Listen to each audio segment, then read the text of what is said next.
and welcome to episode 67 of Real Life Ghost Stories. How you do? To kick things off this week, we need to thank our newest Patreon subscribers. We would like to thank Sam GT, Barry Taylor, Melissa McCutcheon, Liz Dawson, Travis Boniface, Mary Taylor, Asenau.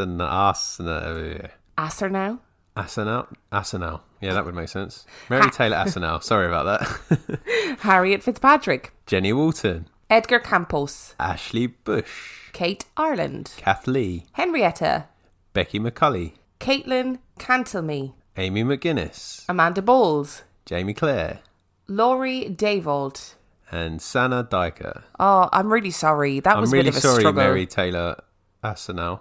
I don't know why I couldn't say that the first time around. I apologise. That was a real struggle for both of us, I think. I'm sorry. Thank you so much for being our Patreon subscribers, though. We love you. Yeah, and we really do. We appreciate it massively. Can we blame Storm Kira for us being able to mispronounce those names? It's very stormy here today. I feel like the house is going to blow away. I went to the shop earlier and I was concerned that I would just blow off into oblivion. Whew, it's very stormy. We've got a promo this week. Oh, exciting. One which I am very excited about. So one of our lovely listeners, Anna, who has listened since the very beginning, is a doctor of psychology. So obviously a very intelligent woman indeed. She has started a podcast called The Forensic Files, which is all about forensic psychology. And amazing to hear it from the perspective of a genuine psychologist. Like, that is amazing. And she talks about... she's done 2 episodes and they're short. They're like 20 minutes, which I think is really good as well if you're just looking for a bite-sized chunk. She talks about the intricate world of forensic psychology and what it means and how to become a forensic psychologist and what forensic psychologists actually do. And she really usefully uses cases, real life cases, to kind of back up her points about forensic psychology. And it's really fascinating and gorgeous. So I'm going to play her promo now. The Forensic Files is a new podcast that puts a twist on traditional true crime. Join Dr. N as she explores true crime through the lens of forensic psychology. Can you make a murderer? Can we trust expert witnesses? How are false memories made? How likely is it that you would confess to a crime that you didn't commit? All these questions and much more are discussed on the podcast. Weekly episodes will touch on different topics, stories, and empirically based research that highlight forensic psychology's contribution to true crime. Learn more about this exciting field and how it informs the legal system from the crime scene to the courtroom. And we're back. Hello. So please go and listen to The Forensic Files. That is FORENPSYCH. And I'll leave the name of the podcast in the description of this episode too. So our film review this week... is Annabelle. Annabelle was released in 2014. It has 5.4 out of 10 on IMDb and 29% on Rotten Tomatoes. Would you like a little synopsis? Go for it. John Form thinks he's found the perfect gift for his expectant wife, Mia, a vintage doll in a beautiful white dress. However, the couple's delight doesn't last long. One terrible night, devil worshippers invade their home and launch a violent attack against the couple.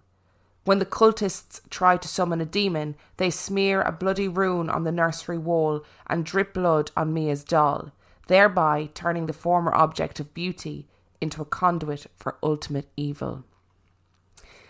First of all, I'm going to apologise to you, Dan, because I know how much you hate dolls, but I also find it terribly amusing. You know, so I just can't help myself. I did feel when we were watching it last night that I was being set up for this. Now, I've seen Annabelle before. You went to see it in the cinema on your own, I remember. I don't know why. But you did. You faced your fear. Well done. Yeah. I didn't see... was it Annabelle? I think it might have been Annabelle Creation. It wasn't. It was Annabelle. Was it? Oh, my gosh. Yeah, I remember. Yeah. It wasn't as bad as I remembered it being, actually, in hindsight. I mean, it wasn't great, but I thought it was much worse than that. Worse as in bad or worse as in scary? No, worse in bad. It's scary because of the dolls. It doesn't need to do anything. There's so many dolls in that film. She, to be honest, that lady deserved to be haunted by a doll because she brought so many of them into her life. Yeah, a lot of clutter, I think. And lots of really creepy dolls. Like that one that did the little laugh.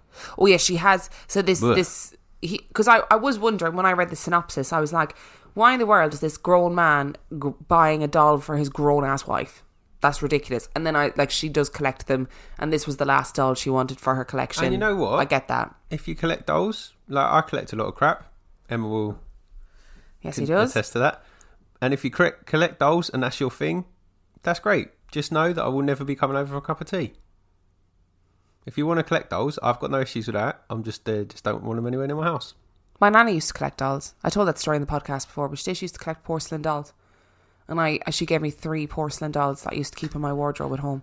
They were very cute. Like, they weren't like freaky. They were just... Not all porcelain dolls are freaky. They're not they really. Are, they're I awful. don't understand the fear of dolls. They're so scary. I get that it's irrational. I get that. All phobias are... That's the point of them, really. They're irrational. You've seen Annabelle. It's not irrational. Yeah, but I wouldn't be like... Creepy. See, my problem with the whole Annabelle universe is that if I was in that situation where I had a doll that was moving around or whatever, I would just get rid of it. I would burn it. I would throw it away. And if I got rid of it and it somehow appeared back in my house again, I wouldn't be thinking, oh fuck, we'll just keep it. That's ridiculous behaviour. And I also think that I would very successfully fight a doll and win. I don't know what everyone's so afraid of. It's a doll. You say that, but I think it would end up you becoming very Wile E. Coyote, i.e. always trying to get rid of the doll, and they just keep coming back to the point where you more and more elaborate ruses to get rid of the doll until I eventually blow up the house. Yep. Yeah, probably. Actually, I could imagine that happening. So, sorry, we're just rambling now. What's your thoughts on the film, genuinely? The film I didn't think was as bad as it was the first time I watched it. I think actually it was okay. I've just got massive problems with the Annabelle universe, which I never thought would be a sentence I'd say when I saw the first film, because I was like, that's one is enough. Whether does there need to be a whole universe? But this was an Annabelle origin story. And then they did another Annabelle origin story, which doesn't work. It doesn't make any sense. So there's either multiple Annabelle dolls, which I don't think there is, or this isn't canon. And I've got a problem with things that aren't canon. I really dislike as well, and this is just me being pedantic. So the beginning of the film, this is in the first kind of 15 minutes, there's lots of references to Charles Manson and the family, and how Charlie Manson had just been arrested after the Sharon Tate murders, and loads of the cult were still on the run, blah, blah, blah, blah, blah. I find it really tasteless to vaguely use that narrative and to exploit that narrative in order to somehow link it to a satanic cult. Just have a new satanic cult. Sharon Tate died along with her baby. You know what I mean? And it's it's about basing it in reality, isn't it? Because they want you to think that all of these are loosely based on reality. That's the point of it. Yeah, I get that, but I just find it tasteless. The context of it was ridiculous if you frame it in where the rest of the stories have gone. Well, yeah. I haven't seen Annabelle Returns yet. I will watch it. I don't know why I put myself through it, but I will watch it.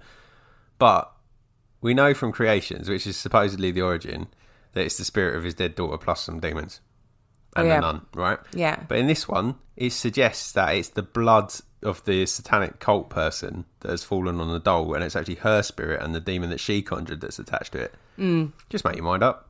And if you've already made a film and then you go back to make a Creations film, think about what you're doing. Yeah, just consider it. Unless I've missed something, because I know we get called out all the time for not paying attention to these films and missing things in the narrative. If I have, please tell me. Otherwise, a bit disappointed. There's far too many dolls in this film. Just going to put it out there. Well, I do think they missed a trick with those 2 others that were part of the set, where they could have had a clan of evil dolls doing some sort of tag team. But I guess it becomes a bit chucky, doesn't it, after that?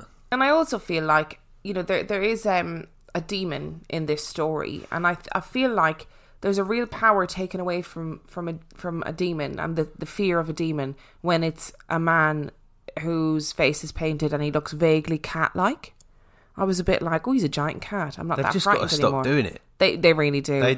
There is more horror in the unknown than there is in revealing something like that, because it's so fantastical. Completely agree. It's like that age-old thing with films like Signs. The less you see, the better. Because then when you finally get the big reveal, it's never as scary as you think it's going to be. Because your imagination is far scarier. And the best bit in this whole film was the bit where she's in the elevator. Yeah, and she just can't get it to go up. And she can't get it to go up. And that is really good, because you can't see what's chasing her. No. And it's brilliant. But the minute you see that demonic figure, it just loses all its power and it loses all of the fear factor. They did miss an opportunity in this though, because I thought, when the demon is holding the doll up in the air, I thought we were going to see another nun running with the portrait there, where he's just going to run towards her with the doll. Or he goes, Savannah! So what are you going to give this film out of 5? I've got to give it 2 scores.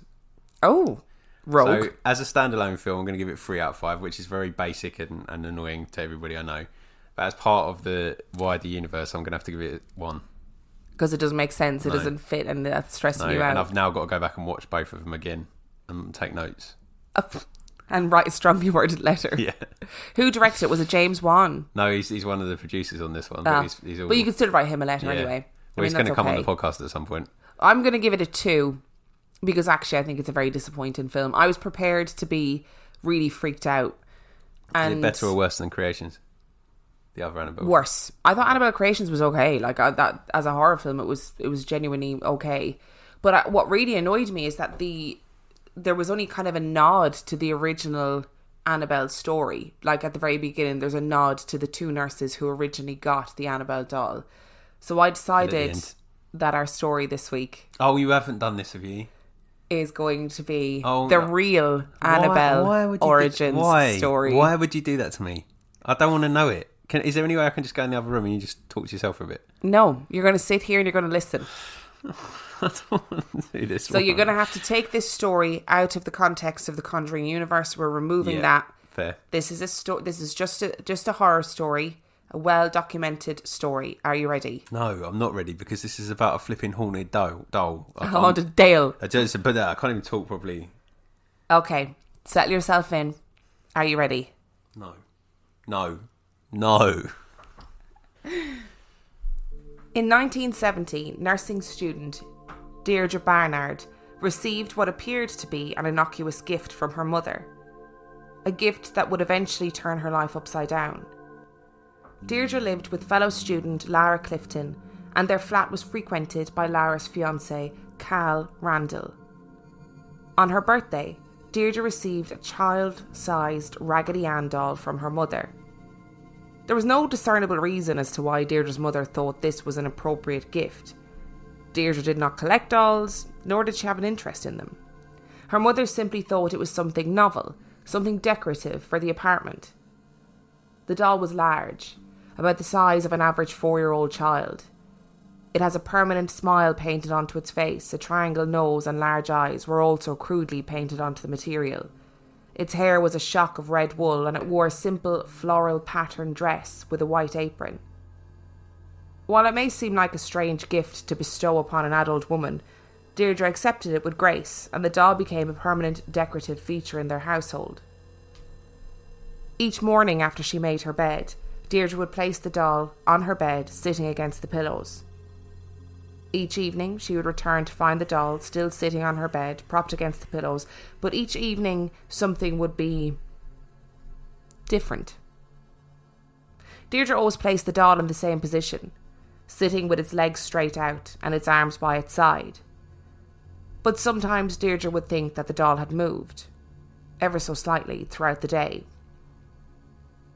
As humans, we all rightly question the validity of our own memories. And that is exactly what Deirdre did. Each evening she would come home and the doll would be positioned slightly differently. Tiny movements like the legs would be crossed at the ankles or the hands would be folded on its lap. Deirdre dismissed this as her own lapses in memory. But once she noticed it once, she couldn't help but become more and more suspicious. She decided to test the fantastical theory that the doll was taking on a life of its own throughout the day. Deirdre began by purposefully leaving the doll in a certain position as she was leaving for work. She left the doll cross-legged and with its arms folded, and sure enough, when she came home, the doll's position had changed. She wondered whether it was simply the muscle memory of the material, but each evening she arrived home to the doll in entirely different positions than she had left it. And this was when the doll began to move, from room to room. One night, Lara and Deirdre returned home late. They opened the front door, chattering, laughing and dissecting their day. On pushing open the door, they both froze in horror. The doll was in a chair by the front door, kneeling upright as though it was praying. The girls began to panic, as all attempts to recreate the pose of the doll failed. The fact that it was made from fabric made it completely impossible for it to kneel unaided, and it continually toppled over lifelessly each time they tried. Despite their growing fear of the doll, the girls kept it in their apartment, trying to rationalise how it would move from room to room, somehow opening and closing doors behind it. They would regularly leave it in the sitting room by day, and return at night to find it somehow closed in Deirdre's room, perched on the bed as though waiting to be discovered. And yet, the girls continued with their lives, and the phenomena escalated, as though the blind acceptance of the moving doll was not enough for whatever was desperately trying to get the girls' attention. The handwritten notes were an unwelcome development. What? Deirdre and Lara began to come home to find notes scrawled in childlike handwriting all over their apartment. Notes that were handwritten in pencil on odd bits of parchment. Again, seeking to find a logical explanation, the girls tore their apartment apart, trying to find a similar sort of parchment that could explain the notes, or even a pencil that matched the one with which the scroll had been written. Neither could be found anywhere in the apartment. The notes alternated between alarming and threatening, each one reading, "Help us," or "Help Cal." As the notes continued, the girls began to grow suspicious. Was someone messing with them? Was it possible that this was a sick joke, or was someone trying to scare them? They left markers at every point of entry into their apartment, on the window ledges and at the doors, and while the doll continued to move, there was no sign that anyone ever entered or exited the property.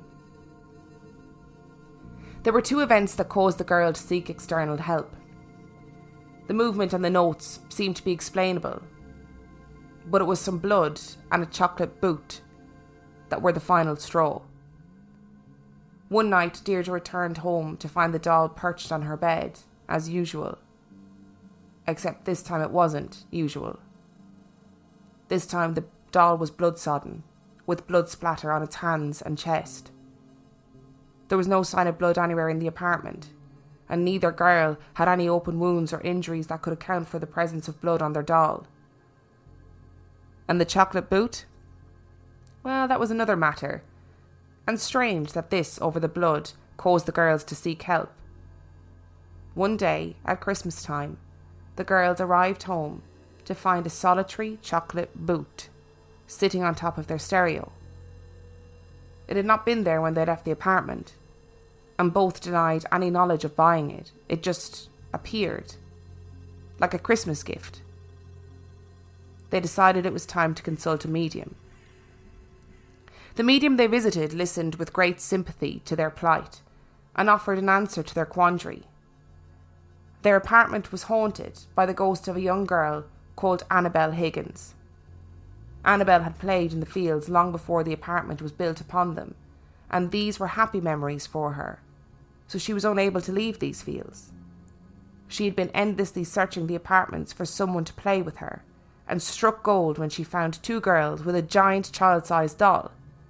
She began to move the doll to get their attention because she wanted to play with someone, with anyone. The medium helpfully asked the girls if they would allow Annabelle to move into the doll, to which the girls agreed, feeling hopelessly sorry for poor little Annabelle, who just wanted a friend to play with. And from that moment on, the doll became known as Annabelle. It's a tricky thing to entrust your sanity into the hands of a stranger. I've no doubt that Deirdre and Lara questioned their sanity, or at the very least, questioned the sanity of each other. How satisfying, then, is it for someone to offer a sense of validity to a situation that seems so far beyond the realms of possibility, never mind credibility? This medium offered the girls a tangible answer to their problem: to accept the spirit of a lonely little girl who just wants to play, removes any sense of the sinister from their situation. Besides, they were both training to be nurses, a vocation in which empathy and compassion are key. But not everyone who experienced Annabelle was so sure. Cal was utterly convinced that the doll was evil. I suppose the help Cal messages did not help Annabelle's image for him, but this experience was markedly different to that of Deirdre and Lara. You see, Annabelle gave Cal bad dreams. Dreams that would reoccur night after night. In this dream, Cal would awake and leave his sleeping body behind him. He would watch Annabelle the doll enter the room and stand at the foot of his bed, seemingly staring at him. She would rise slowly from the floor and glide up his body until she reached his chest. Her arms would outstretch, and she would place a fabric hand on each side of his neck. In Cal's words, this would create some sort of electric current, and he watched himself being strangled night after night. A nightmare, however bad, can be explained away. But being attacked in real life cannot. On this particular night, Cal was in the apartment with Lara.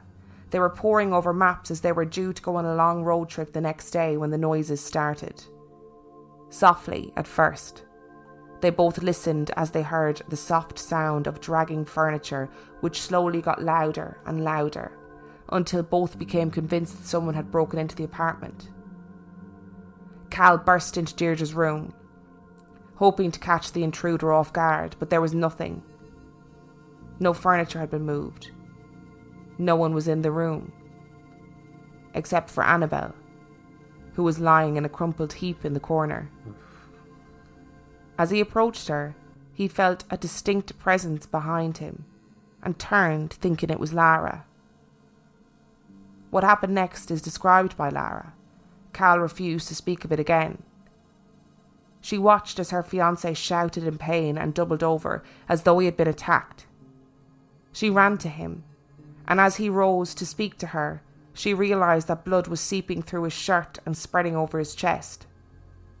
Lara helped him to the sitting room, and they removed his shirt to reveal 7 deep gouges in his chest, 3 vertical and 4 horizontal, as though he had been attacked by a beast with claws. The next day, the marks were gone, and Cal, Lara and Deirdre contacted a priest. And that priest, in turn, contacted Ed and Lorraine Warren. That is the origin story of Annabelle. What are your thoughts? Don't like it. Don't like it at all. I don't like the idea of the doll moving. Don't like the idea of the doll appearing with blood on it and nobody knowing where the blood has come from. I like the idea of it being in a pose that you can't recreate. I don't like the idea of it being related to a little girl ghost or anything like that. Fuck off, basically. Big box of fuck off. That's what this story is. Nope. When I read this story, I was like, this is such a crock of bullshit. Until you get to the part where she's like kneeling as though in prayer. That's and they couldn't, and the girls couldn't recreate it. It's one thing because you could almost say that it was one of them doing it yeah, the other. It's one thing the doll being in different positions. Like, you don't know, one of them could be doing it to either, whatever. But when it's something that is unreconstructable... That's a word, I'm sure. I'm sure that is a word. Then it's like, oh, that's interesting. But I still think it's something psychological. I don't Where'd the blood come from if it's psychological? I think it's one of the other. Where'd the chocolate boot come from if it's psychological? But it's Where's the doll praying if it's psychological? Easily one of them could nip home at lunchtime to be fucking with the other one. Yeah, but how far do you take that joke, though? But I think it's something to do... If you get to the point where you're calling a priest in, surely you go, actually... I think it's something to do with the fiancé, whether one of them was jealous of the other's relationship with the fiancé. I don't know. Either that, or somebody is just fucking with them. Like, you see loads of stories about people living in people's attics, and the people of the house don't know about it, and blah, blah, blah, blah. I just don't know how I feel about it. I just don't. There's a very easy way around this, and that is you just don't bring dolls into your house. Or you don't buy your adult fucking daughter a doll as a present, which do you reckon actually it's the mom? Like, she's got a vendetta against the girl. She's just like, I'm going to buy you this haunted piece of doll stuff and you're going to deal with it, and then you'll realise that you should never be getting married. You have to stay with your mum for the rest of your life. Wow. You never know. That was a It big leap. Well, it might be at this stage. They haven't done enough deep digging around the mother. The interesting thing about this story is that I can't find a single interview with these people who own this doll, except for Ed and Lorraine Warren's book. I cannot find any evidence of these people. Interesting. I'm just saying. So obviously the story goes on. Ed and Lorraine Warren get a priest in. They perform an exorcism on the house. They take the doll. The house is fine. Cal, Deirdre and Lara are fine. And Ed and Lorraine Warren take the doll. And as they're driving, the car keeps breaking down. Every time they go to turn around a corner, the car stalls. They think it's the doll trying to kill them. Blah, blah, blah, blah. They bring the doll home. Ed sits the doll in a chair in his office. And he states that the doll levitates every so often, but then it calms down. But then the doll starts disappearing and reappearing in different rooms in their house. Lorraine Warren starts hearing growling all around the house. A cat starts appearing next to the doll, like materialising out of nowhere, sitting with the doll and then disappearing again. So they end up locking up the doll in the box. The doll is reportedly blessed once or twice a month by a priest. That's it. That's the rest of the story. It now lives in their haunted museum. Why do they never try to destroy it? I've absolutely. But how would you make money out of it if it's destroyed? That's a good point. That's answered that question. I'd be burning that thing, especially if it's a rag doll. It's going to go up in flames pretty quick, isn't it? And you know what I mean? When they're like, this rag doll physically attacked you. If I was a paranormal investigator going into the house, right, and I'm like, okay, so what's the story? What's happened? The doll is haunted. Okay, why do you have a 4-foot doll in your house as an adult? Do you collect dolls? No. Is it weird? Yes. Get rid of it. Solving your problem. Secondly... It wouldn't be 4 foot though, would it? It's just a rag doll.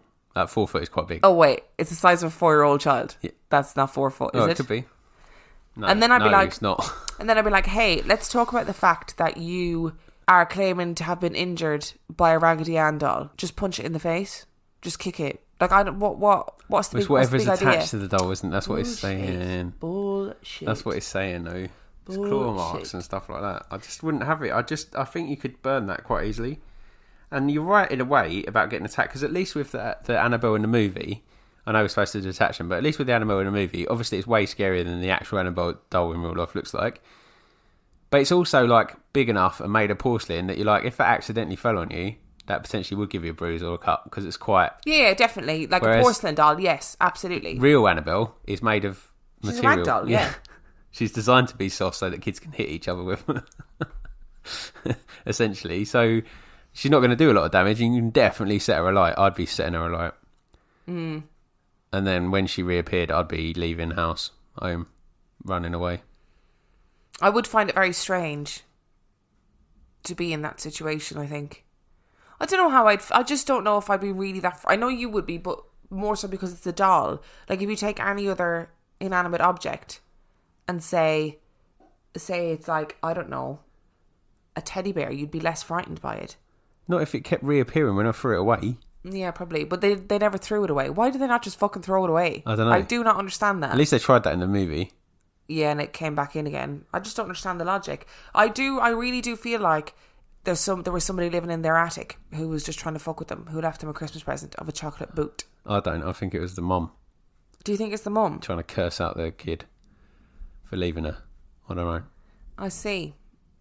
She went to a voodoo priestess and got her to curse the doll. Well, that is when Cal was interviewed. He was like, that is no normal doll. That's a voodoo doll, because he was really obviously upset by the whole thing. But my whole story for this episode came from Ed and Lorraine Warren's book called Demonology. So... Yeah, but imagine like coming home and just finding handwritten notes lying around. I mean, that's weird. With parchment. It would be Bim, to be fair. Bimmy is because they would all very just intelligent. say chicken snack. Yeah. More KFC. Where is my chicken snack? I don't know. I just don't really believe it. I don't really believe it as a story. I think it's really difficult to believe something that the only validity we can get is from Ed and Lorraine Warren's book. Now, maybe there's interviews out there with the girl that owned the Annabelle doll. Maybe there is, genuinely. I don't know. But I just couldn't find any. I couldn't find any evidence that anybody had ever owned this doll besides Ed and Lorraine Warren. And the only evidence of that story that exists is Ed and Lorraine Warren's version of events. Let's find those girls. Especially when she's like the biggest attraction in their haunted museum is Annabelle. Is she not with Zach anymore? Is she not with Zach now? No, she's always been... Was she on loan with Zach at some point? I swear I've seen No, I it. don't think so. I don't think she's ever been moved elsewhere. But she's their biggest attraction in their haunted museum. So, I don't know. You know what I mean? I just feel like if there was somebody else that verified this story, like the girl who owned the bloody doll, or like the fiancé who was attacked and like scratched on the chest or whatever, if there's some other verification, absolutely. I believe it's true, obviously. But I do have to question the legitimacy of any real ghost hunter people that collect stuff from a museum. Ooh, surely rogue, interesting. Even Zach Bagans, obviously. Because if you're actually if you're actually in that business and your whole point is to get rid of or protect other people from them, why would you be keeping them and then charging people to go around and expose them to them unless you're making money? Because it's not real and it's an easy way to make money. Yeah. That's why. Yeah. What did I just say? I said I was questioning the legitimacy of them. Even in the chapter of Ed and Lorraine Warren's book, Ed Warren says, "Don't be ridiculous. Dolls can't be haunted. Objects can't be haunted. Only people can." Yet they take this haunted doll, in inverted commas, and put it in their museum, even though objects can't be haunted. Why is your museum full of haunted objects then, if you explicitly say in your book that objects can't be haunted? I feel like you're saying exactly what I just said. Yeah, I am. Sorry. I'm just so not used to you being logical that I just assumed that you were going to say something ridiculous. And I unnecessarily contradicted or tried to contradict what you said and then realised that actually what you had said made perfect sense. But yeah, that does make me question the legitimacy of people like that. But I think objects can be haunted. Go for it. What about like bullets and stuff like that? Well, isn't the whole thing about Sarah Winchester the fact that she believes she's cursed because of what the objects that her family made did? Yeah. So, I mean, if the actions of an object can cause a family to be cursed, why not? Maybe if you were like that way inclined as well, if you were into black magic, you could attach stuff to objects. Probably. And like voodoo dolls are objects. But then we don't know enough about voodoo dolls and the practice of voodoo to be able to comment on how it works. No, but I'm just saying they're objects and they have a power. So just saying there must be a power. What about the Philosopher's Stone? That's an object. That has power. Have you found it? No. Harry Potter did. Harry Potter sure did in that well-known documentary about wizards. Would you like some new reviews? That story's just going to play on my mind now because I don't like the idea of the doll, whether it's true or not. It's still my imagination can create some horrendous things from that. So thanks. Yeah, no worries. No worries. And next week we're staying with our doll theme. So oh no, don't. Can we do something else? Nope. Look at aliens or something. Nope. Please. Nope. Absolutely not. This podcast is mostly about torturing you, which is, entertaining. Thanks. Our first review comes from Abby Day, who said, "What a hidden gem. After listening to a million ghost and paranormal based podcasts, I was looking for something new, and boy am I happy I came across this bad boy. Not only are the stories great and exactly what I was looking for, but the hosts are great, funny and super likeable. Doesn't matter if you want a good spook or to laugh at the ridiculousness of it all. This is the podcast for you." Thanks, Abby Day. We love you. I feel like Abby Day is a really upbeat name. Yeah, it's isn't very it? Similar to Happy Day, isn't it? Abby Day. Abby Day. Beautiful. I know, everybody missed the dance as well. Some names really work for that tune, but most names don't. So it's nice when you find one that really works. Big Walking Carpet says, "Such a great podcast. I love the banter between the hosts. Their interactions and the contrast between their reactions really adds a certain je ne sais quoi. The stories are fresh and not ones that you've heard over and over again, and the movie reviews are great. I actually can't watch horror movies, but enjoy the reviews regardless. Thanks for being such a fantastic podcast." Well, thank you for listening. And finally, we have Sakurachan67. "Creepy stories with charming delivery. Just discovered your podcast and I'm hooked because of your fun banter and accents. Admittedly, I don't always understand what Dan is saying, but that's part of the fun. Love the stories and the film reviews too." I will try not to mumble. I'm really sorry.